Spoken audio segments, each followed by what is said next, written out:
Hi everybody, Jessie K here. I have a quick DIY to show you guys. Um, I had part of it filmed already and then I lost it. So I'm just gonna fly by the seat of my pants. Okay, so what I'm doing here is I got one of these drink decanters from the Dollar Tree. It's green. And the very first thing I thought of when I saw this was to do a farmhouse DIY for my laundry room. To hold my laundry detergent. So what I did was I took some white chalk paint and some a darker color paint. I didn't realize that I bought wax, but you know, you don't really pay attention when you're going grocery shopping and you're by yourself. You just go crazy.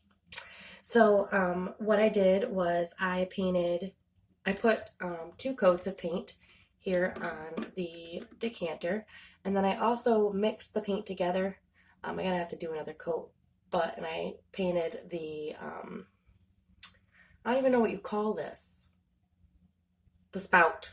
I painted the spout, and then I painted the top. I mixed the 2 colors together and I painted the top. It's not as dark as I want it, but hey, whatever.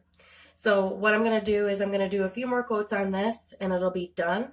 I just wanted to show you guys. Now I'm all painty. I just wanted to show you guys what it looks like. You can even put a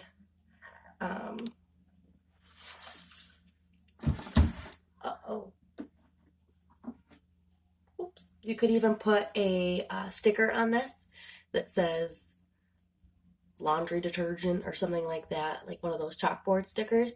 But I thought that was really cute, and that's the first thing I thought of when I saw this product at Dollar Tree. So that's it for this video. If you have any suggestions on how I could probably do this better, please let me know down below in the comments. If you like videos like this, please subscribe. I would love to have you, and push the notification bell at the bottom of the screen. And without further ado, you guys have a great day.